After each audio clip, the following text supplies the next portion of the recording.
113. Keutamaan amal yang berkesinambungan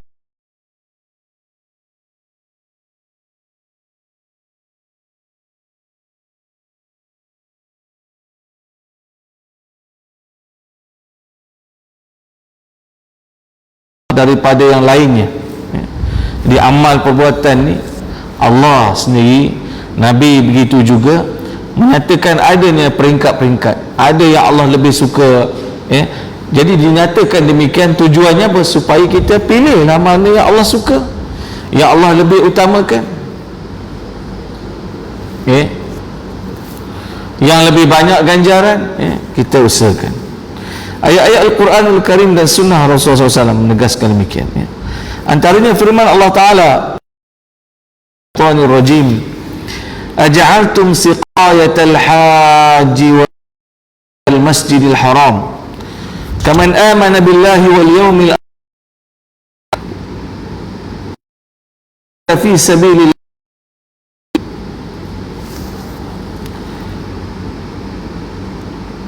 la yastawuna 'inda Allah wallahu la yahdi al-qawma adh-dhalimin alladzina amanu wa hajaru wa jahadu fi sabilillah bi amwalihim wa anfusihim a'zamu darajatan 'inda ulaika humul faizun. Apakah orang-orang yang memberikan minuman kepada orang-orang dan menguruskan Masjidil Haram bersama dengan orang-orang beriman kepada Allah dan hari kemudian serta berjihad di jalan Allah, maka tidak sama di sisi Allah. Dan Allah tidak memberikan petunjuk kepada kaum yang zalim.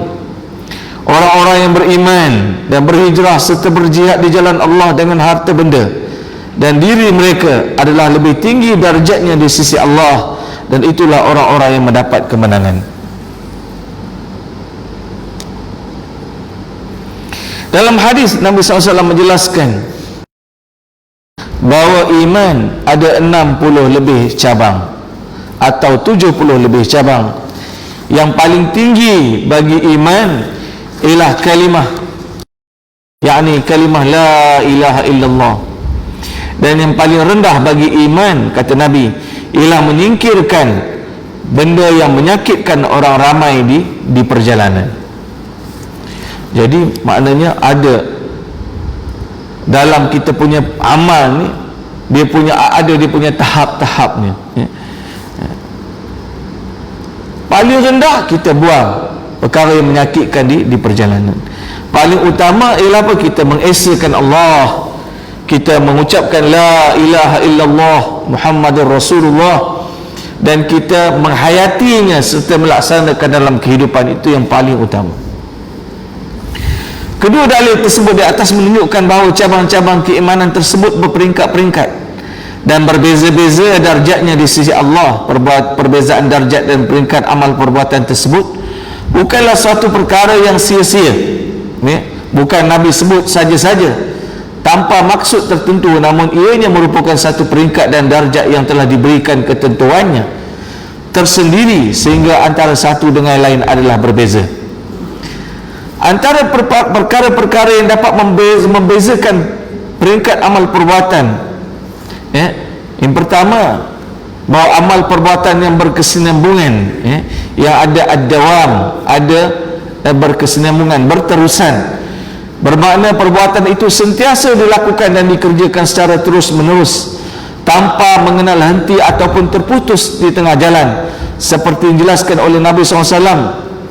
Amal perbuatan yang disukai oleh Allah Ta'ala ialah amal yang berkesinambungan walaupun sedikit.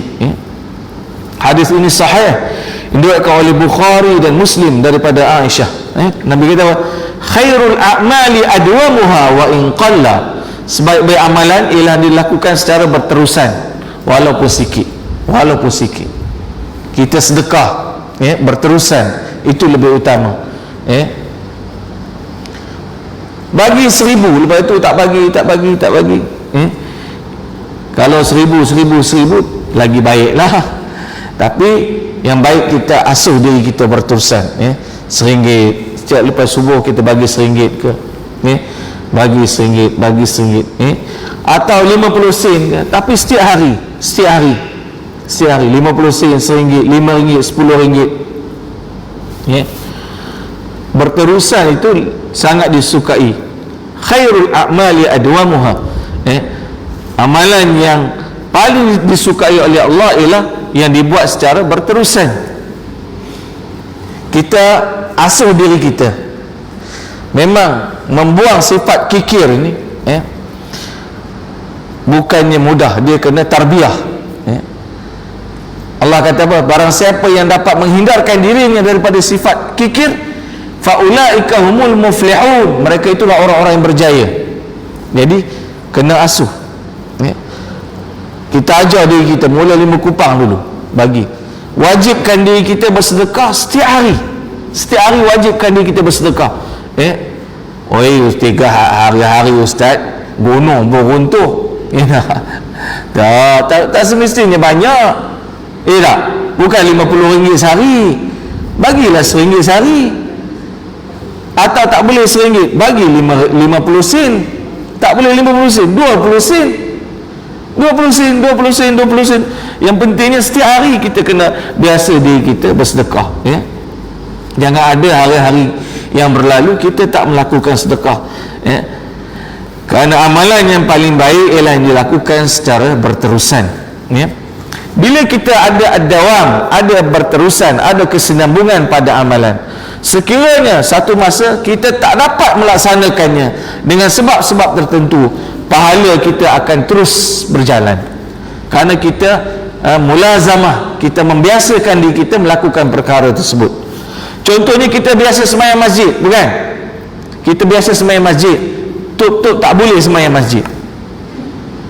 Ada wabak, PKPD dan sebagainya. Tuan-tuan jangan risau, jangan susah hati. Allah bagi pahala juga. Tapi bagi siapa? Bagi orang yang biasa ke masjid. Dia tak pergi masjid pun dia dapat pahala. Kerana dia telah melakukan secara berterusan amal-amal kebaikan. Tiba-tiba mak mentua dia datang rumah, dia tak sempat untuk berjemaah di masjid, atau ada masalah sakit, demam dan sebagainya. Orang-orang ni dia dapat pahala, walaupun dia tak melakukan, kerana dia telah membiasakan dirinya dengan satu-satu kebaikan. Dia biasa ke masjid, tiba-tiba kencing mani, potong kaki di rumah depan dengan masjid. Nangis dia nengok masjid, teringin nak pergi. Dia biasakan dirinya ketika sihatnya dia untuk pergi ke masjid. Dia dapat pahala tak?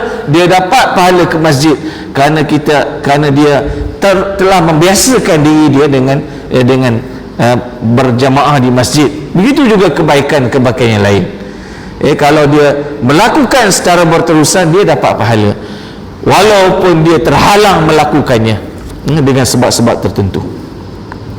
Jadi jangan risau.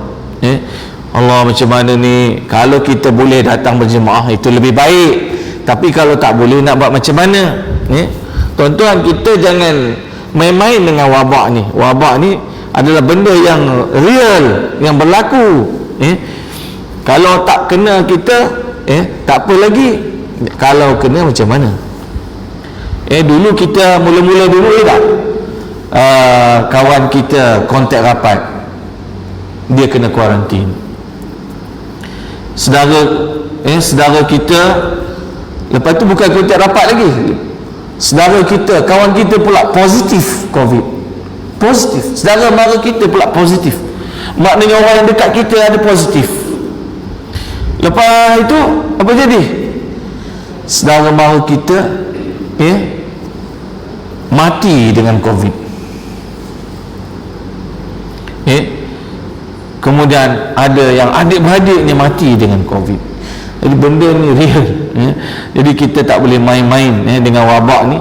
Pernah berlaku di zaman para sahabat. Wabak-wabak ini di Syam, ribuan para sahabat mati.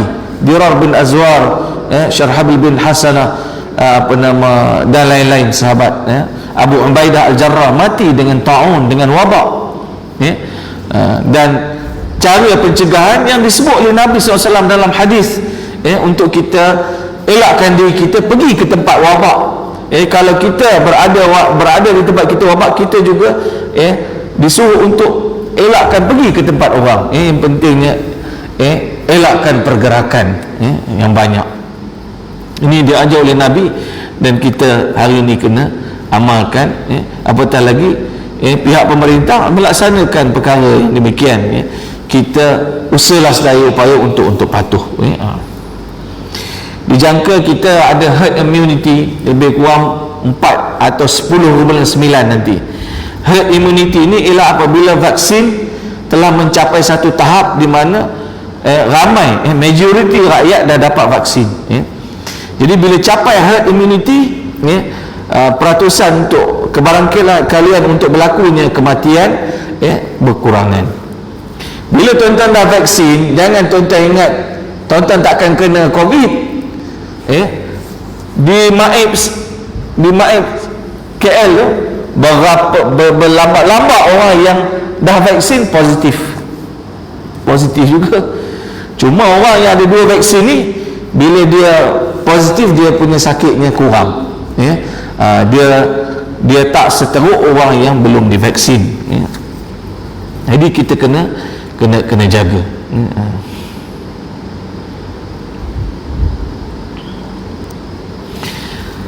Jangan kita risau kalau kita dah buat satu-satu kebaikan, bila terhalang, pahala dapat tak dapat, syaratnya kita mengamalkan secara berterusan. Sebab itu amalan berterusan ini lebih baik daripada amalan yang dilakukan tidak cara berterusan. Kita buat secara berterusan, konsisten, itu lebih baik. Kita jadi orang yang stabil, syakhsiah yang stabil. Jangan kadang-kadang muncul, kadang-kadang dah tak ada. Kita kena latih diri kita. Macam sembahyang, berat sembahyang ni, melainkan bagi orang-orang yang khusyuk. Innaha lakabiratun illa 'alal khashi'in. Sesungguhnya sembahyang ni besar, berat, melainkan bagi orang-orang yang khusyuk. Tuan-tuan, Allah Ta'ala pilih tuan-tuan jadi orang yang khusyuk. Ada masalah dah tuan-tuan bagi tuan-tuan nak sembahyang, nak pergi berjemaah? Tak ada masalah, okey, dah biasa. Tapi sembahyang ni jadi berat bagi orang-orang yang tak biasa. Dia maghrib lagi dia lagut, lagi dia lalai. Sebab itu pentingnya amalan secara berterusan.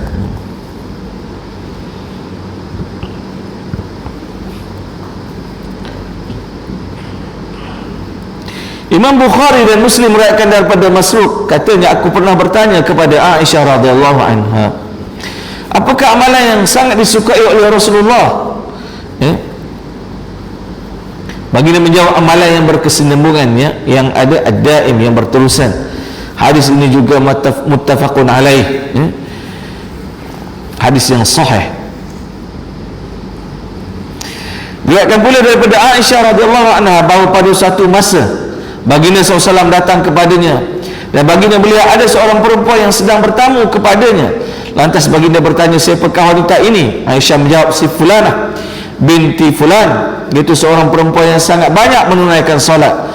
Nabi bersabda lagi, jangan macam tu, kerjakanlah solat sekadar yang kamu mampu. Demi Allah, Allah tidak akan pernah jemu sehingga kamu menjadi jemu.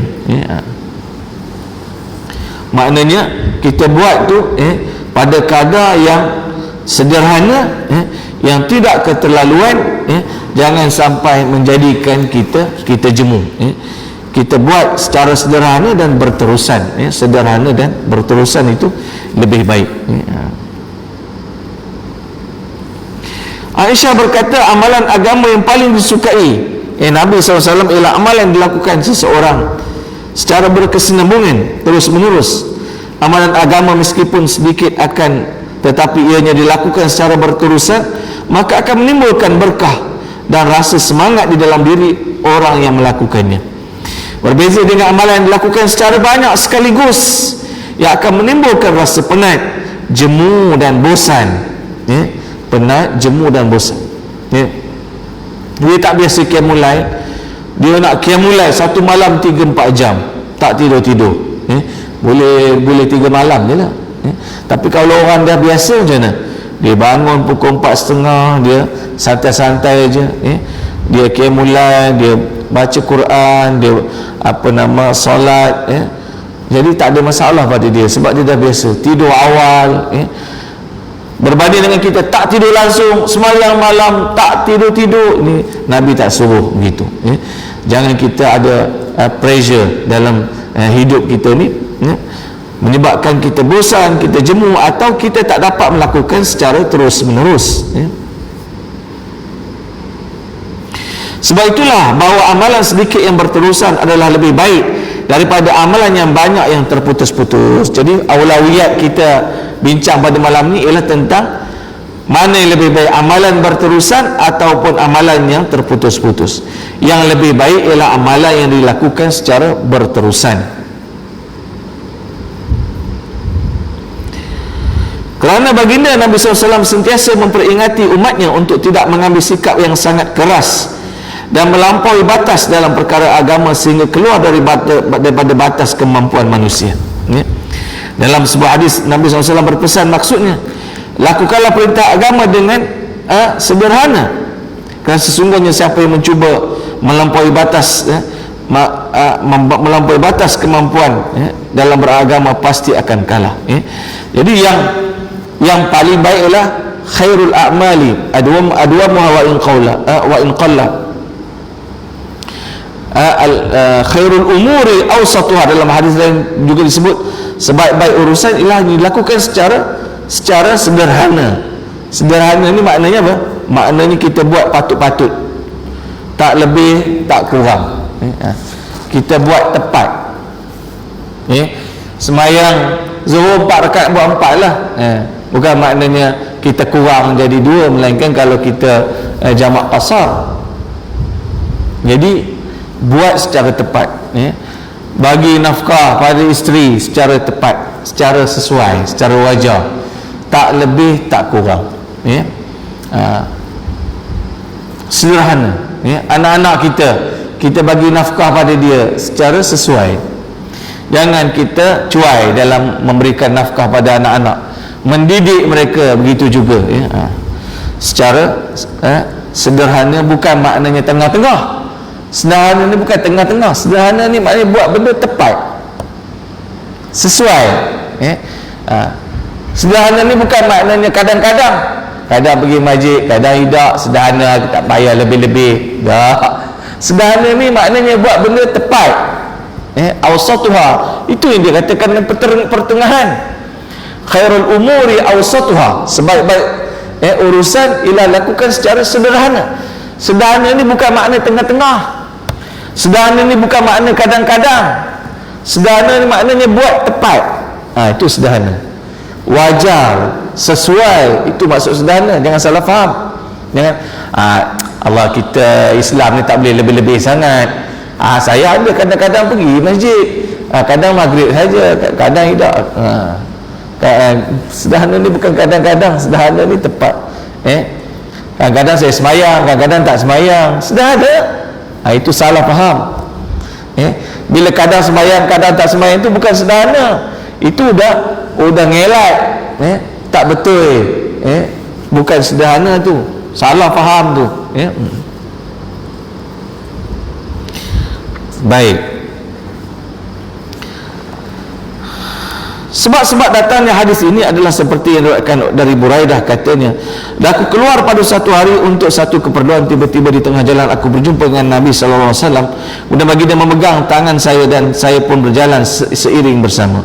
Kemudian kami berjumpa dengan seorang yang musafir yang sedang mendirikan solat dengan rukuk dan sujud yang panjang sekali. Kemudian baginda bertanya kepadaku, mengikut pandanganmu, apakah orang berebut melakukannya kerana riak? Jawabku, Allah dan Rasulnya yang lebih mengetahui.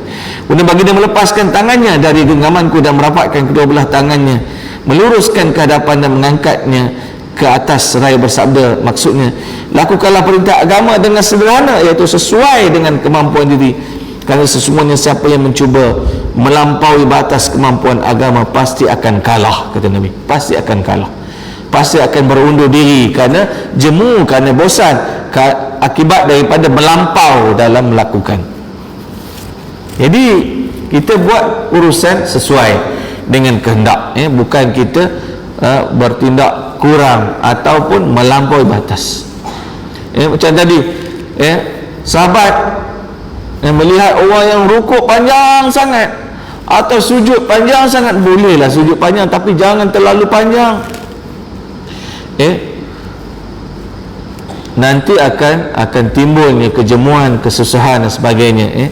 Kerana Islam tidak pernah meminta kita untuk melampau-lampau sehingga membebankan diri kita. Bersedekah, duit ada 1,000, sedekah 900 atau habis bagi terus, kita tak ada, itu melampau. Anak ada, isteri ada, orang datang nak pinjam duit, kita bagi semua. Kita ada anak, isteri, lepas tu kita pun pinjam juga. Orang datang pinjam, kita bagi, lepas tu kita pula meminjam. Kita pun buat loan, kita pun pinjam, lepas tu orang datang minta pinjam, kita bagi pula semua, atau bagi banyak sangat. Bagi yang sederhana saja, ikut kemampuan kita, jangan kita beban. Begitu juga ibadah, kurang sangat pun tak boleh. Rukuk mesti ada tomak nina, sujud mesti ada tomak nina. Allahu Akbar rukuk, kadar tomak nina apa dia? Sekurang-kurangnya 1 subhanallah, Allahu Akbar. Jangan cap. Ini orang yang Nabi sifatkan orang yang mencuri dalam solatnya, orang-orang ini dimurkai oleh Allah. Jadi cepat sangat pun tak boleh, lama sangat pun tak sesuai. Kita buat patut-patut yang sedaya upaya yang kita mampu, sedaya upaya yang kita boleh itu. Jangan sampai membebankan diri kita. Sa'ad Ibn Hani meriwayatkan bahawa Nabi SAW bersabda, maksudnya, janganlah kamu menyusahkan, memberat-beratkan ke atas dirimu, kerana sebab kehancuran dan kebinasaan umat sebelum kamu adalah kerana mereka memberat-beratkan diri mereka, dan kamu akan dapat menjumpai sisa-sisa mereka di gereja-gereja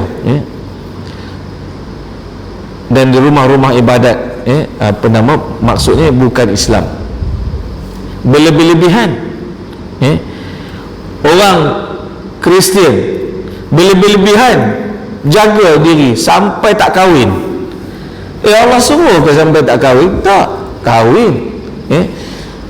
Nabi kata, aku Nabi, aku juga Rasul, aku berjalan ke pasar, kata Nabi, aku juga berkahwin, aku berpuasa, aku berbuka. Bukan puasa hari-hari, puasa tak pernah berbuka. Setiap tak pernah, maknanya tak ada hari yang dia tak puasa. Puasa sepanjang tahun. Puasa Daud pun selang sehari, Nabi puasa Isnin, Khamis, hari putih dan sebagainya. Buatlah yang patut-patut, sesuai.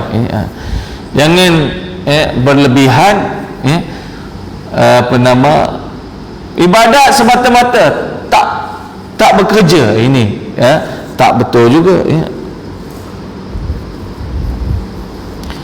Kedua, keutamaan amalan yang memberikan manfaat kepada orang ramai daripada amalan yang memberikan manfaat untuk diri sendiri. Jadi manfaat untuk orang ramai lebih utama daripada manfaat untuk diri kita sendiri saja. Kepentingan umum lebih aula, lebih utama daripada kepentingan diri sendiri, lebih utama daripada kepentingan diri seseorang, lebih utama daripada kepentingan kelompok tertentu saja. Kepentingan umum lebih utama. Sebab itu adanya kita kuarantin orang ni, duduk 2 minggu di rumah, tak boleh keluar.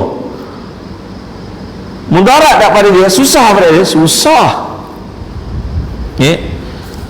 Susah kuarantin 2 minggu ni. Ada pernah kuarantin? Ada kan? Allah tak tahu nak nyakapkan. Di rumah tu libar-libu kata orang parit. tak tentu arah. Jadi kita terpaksa korbankan diri kita untuk masalah orang lain, untuk kepentingan umum. Kerana kepentingan umum itu lebih utama daripada kepentingan diri kita. Jangan kita nak utamakan diri kita, gelang merah pun kita keluar merata-rata, habis orang kena, habis. Ini akibat daripada pentingkan diri sendiri, tak pentingkan orang awam. Kena utamakan orang awam lebih utama daripada diri kita sendiri. Termasuk ke dalam perkara yang sedang kita bincangkan adalah amalan yang memberikan banyak manfaat dan faedah bagi orang ramai adalah lebih utama di sisi Allah daripada amalan yang hanya memberikan manfaat kepada diri sendiri ataupun golongan yang sedikit. Kerananya jenis amalan berjihad adalah lebih utama dan mulia dari jenis amalan menunaikan fardu haji di tanah suci. Hal ini kerana manfaat amalan menunaikan fardu haji hanyalah untuk orang yang menunaikan saja, sedangkan manfaat berjihad adalah untuk seluruh umat. Sebagaimana ayat yang saya bacakan tadi, aja'altum siqayatal haji wa imaratal masjidil haram kaman amana billahi wal yawmil akhir wa jahada fi sabilillah la yastawuna 'inda Allah wallahu la yahdil qaumadh zalimin. Apakah orang-orang yang memberi minum kepada orang-orang yang menunaikan haji dan menguruskan Masjidil Haram kamu samakan dengan orang-orang beriman kepada Allah dan kemudian serta berjihad di jalan Allah? Mereka tidak sama di sisi Allah dan Allah tidak memberikan petunjuk kepada kaum yang zalim. Orang-orang yang beriman dan berhijrah serta berjihad di jalan Allah dengan harta benda dan jiwa mereka adalah lebih tinggi darjatnya di sisi Allah, dan itulah orang-orang yang mendapat kemenangan. Orang-orang Quraisy, musyrikin Quraisy, apa kerja ni? Kerja ni layan orang menunaikan haji, bagi minum, layan tempat tinggal dan sebagainya. Ibadah haji ni sekian lama, sebelum Fath Makkah. Fath Makkah, sebelum Fath Makkah pun berlakunya ibadah haji, zaman Nabi Ibrahim lagi, dan sebelum-sebelumnya berlaku ibadah haji. Maknanya kepesatan, pelancongan, kunjungan orang ke Mekah ni dari dulu lagi. Dan orang-orang Mekah ni, orang-orang Quraisy Mekah ni, mereka melayan orang pergi haji. Jadi mereka menganggap perbuatan melayan orang menunaikan haji ni sangat mulia, lebih mulia daripada lain-lain.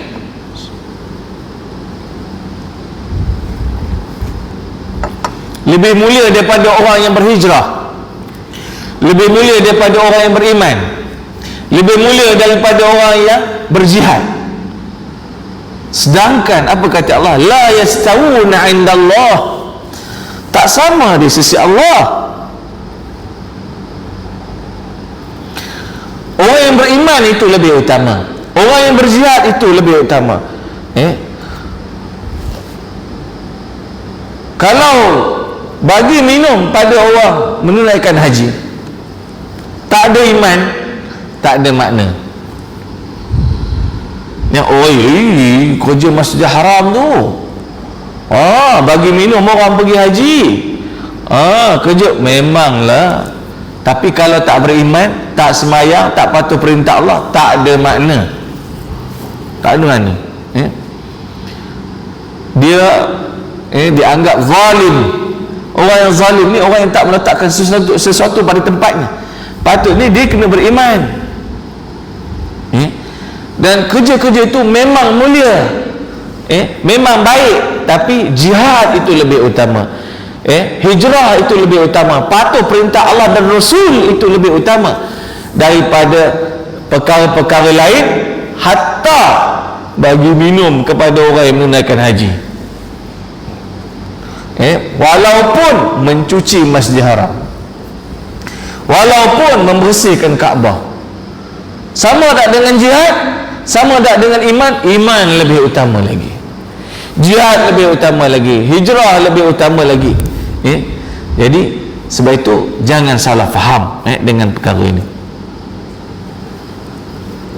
Ini iaitu muramah, pondan-pondan dalam TV. Kata, you all jangan ingat kami ni tak bagus. Kebanyakan kami ni, kamilah yang tanggung keluarga. Bagi mak RM1,000 sebulan. Adik-beradik haram tak ada katanya. Jadi kami sebenarnya lebih baik daripada orang lain. Jadi kayu ukur kepada kebaikan tu bukan bagi mak duit di rumah. Bukan itu satu-satunya. Patuh perintah Allah itu lebih utama. Semayang, tutup aurat, jaga pergaulan, itu juga penting. Tak dinafikan tanggung mak bapak itu perlu. Tapi menanggung mak bapak tiap-tiap bulan tu tak boleh nak kita samakan atau kita anggap lebih aula daripada patuh perintah Allah. Dia buat benda mungkar setiap hari, walaupun dia tanggung pada mak bapaknya, maka tak ada kemuliaan, tak ada kebaikan baginya. Yang lebih baik, dia jadi orang yang beriman, patuh perintah Allah, patuh perintah Rasul, menunaikan salat, menjaga aurat, dan dia juga tanggung mak bapaknya. Bagi duit banyak pada mak bapak, itu yang paling mulia, paling baiklah. Itu kan.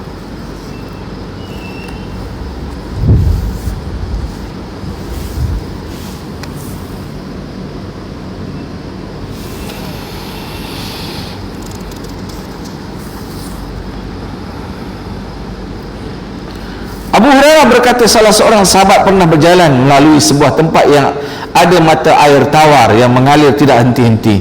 Tempat tersebut begitu menarik minatnya sehingga ia berkata, sangatlah elok apabila aku dapat duduk di tempat ini dan memisahkan diriku dari orang ramai demi untuk beribadah pada Allah. Baik, jumpa mata air, baik aku duduk sini, tak duduk lain. Boleh aku buat semayang sini je, buat ibadat. Senang nak ambil uduk, nak minum apa semua. Jadi aku beruzlah di sini, untuk kepentingan diri aku. Namun terlebih dahulu aku telah memohon izin kepada baginda Nabi SAW. Manakala ia datang kepada baginda dan menceritakan keinginan tersebut, baginda menjawab, jangan kamu melakukan itu, kerana sesungguhnya tempat salah seorang daripada kamu di jalan Allah. Kerana berjihad adalah lebih utama daripada solat yang dikerjakan di rumah selama 70 tahun. Makna berjuang itu lebih utama daripada solat di rumah selama 70 tahun. Inginkah kamu mendapat keampunan daripada Allah dan syurganya? Berperanglah kamu di jalan Allah, yakni berjuanglah di jalan Allah. Sesiapa yang berjuang pada jalan Allah dengan menunggang unta, maka ia wajib mendapat ganjaran syurga. Hadis diriwayatkan oleh Tirmizi. Atas dasar pengertian inilah banyak hadis Nabi SAW menjelaskan keutamaan dan kelebihan darjat ilmu pengetahuan juga, daripada beribadat. Jadi ilmu itu sangat penting, ibadat juga penting, tapi ilmu itu lebih penting daripada hanya beribadat tanpa adanya ilmu. Baginda bersabda, kelebihan ilmu lebih aku sukai daripada kelebihan ibadah, kata Nabi. Dan sepaling baik ajaran kamu adalah sikap warak. Sikap warak. Sabda Nabi SAW lagi yang bermaksud keutamaan seorang alim ke atas ahli ibadat bagaikan keutamaan sinaran bulan purnama ke atas sinaran bintang yang lain-lainnya. Dan keutamaan orang alim ke atas ahli ibadah samalah keutamaan aku, kata Nabi, dan sahabat-sahabat dan kamu semua. Maknanya orang yang berilmu ni sangat utama berbanding dengan orang yang hanya beribadah. Orang ibadah ni untuk diri dia je, orang yang ada ilmu ni untuk manfaat ramai.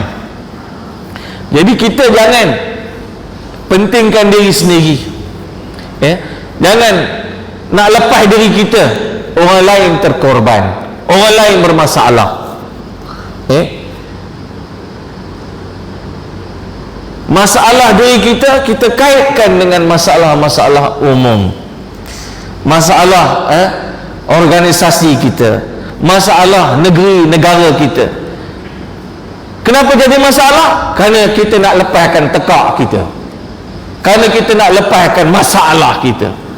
Masalah kita Jangan kita kaitkan masalah kita dengan masalah orang ramai. Masalah kita selesaikan dengan sebaiknya. Jangan dengan sebab masalah kita, masalah diri kita terpalit orang lain menjadi masalah juga. Apatah lagi rakyat jelata menjadi kucak-kacik, huru-hara. Ini bahaya. Kita tarik orang untuk sama-sama dengan masalah kita. Masalah kita jangan kita kaitkan dengan orang ramai. Kepentingan diri kita kurang utama berbanding kepentingan umum. Kepentingan umum itu lebih utama daripada kepentingan diri. Sebab itu kita kena hidup bermasyarakat, kena ambil tahu alam kehidupan sekeliling kita. Kena ambil tahu urusan-urusan yang berkaitan, bukan hanya diri kita je, urusan setempat kita, urusan negeri kita, urusan negara kita. Kita kena terlibat, kerana yang akan menanggung kesannya kita juga.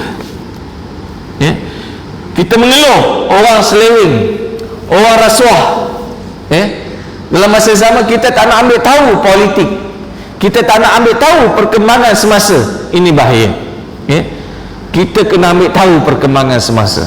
Sampai masa kita diberi peluang untuk memilih, kita kena pilih yang pilihan yang tepat. Jangan sampai kita tak nak ambil tahu semua, kerana nanti akibatnya kita juga akan terkena. Yang berkait dengan penduduk setempat, yang berkait dengan masjid, yang berkait dengan negeri, berkait dengan negara, yang songlap duit, yang macam-macam. Lepas itu urusan untuk kepentingan umum ini mesti diberikan kepada orang yang amanah, yang jujur. Inna khaira man ista'jartal qawiyul amin, kata Allah. Orang yang sebaik-baik untuk kamu lantik dalam satu tugasan ialah apa dia? Al-Qawiyul Amin. Ada kemampuan, ada kekuatan, ada kewibawaan, ada ilmu, ada pengalaman, dan Al-Amin. Al-Amin ini maknanya amanah, adanya iman, adanya kejujuran. Kalau pandai saja, ini orang ni tak pandai, tak reti, tapi dia ada amanah, dia ada kejujuran. Para ulama membahaskan mana lebih utama, yang amanah, yang jujur, yang beriman, atau yang ada kemampuan, kekuatan. Yang paling baik ada dua-dua ni. Tapi kalau dia hanya ada satu saja, maka yang lebih utama ialah yang ada iman, yang ada kejujuran, keikhlasan. Kalau pandai saja, ada ilmu, ada pengalaman, ada degree, ada banyak dia punya CV dia macam-macam, tapi tak jujur, tak ikhlas, tak ada iman, itu yang songlap, itu yang buat macam-macam. Walau pangkatnya tinggi, ilmunya tinggi, tak ada al-amin, tak ada kejujuran, keimanan, ini membawa malapetaka bagi penduduk, bagi negeri, bagi negara. Yang lebih baik apa dia? Al-qawiyul amin, adanya kekuatan, keilmuan, al-qawi ini daripada perkataan kuat, kemampuan, kekuatan, kewibawaan, dan kena juga ada al-amin. Al-amin ni amanah, kejujuran, keimanan. Wallahu a'lam. A'udzubillahi minasyaitonir rajim. Bismillahirrahmanirrahim. Alhamdulillah rabbil alamin, wassalatu wassalamu ala asyrafil anbiya wal mursalin wa ala alihi washabbihi ajma'in. Allahumma akrimna bi nuril fahmi waftah 'alaina bi ma'rifatil 'ilmi وسهل أخلاقنا بالحلم ربنا اصرف عنا عذاب جهنم إن عذابها كان غراما إنها ساءت مستقرا ومقاما يا مقلب القلوب ثبت قلوبنا على دينك وطاعتك صلى الله على سيدنا محمد وعلى آله وصحبه أجمعين الحمد لله رب العالمين.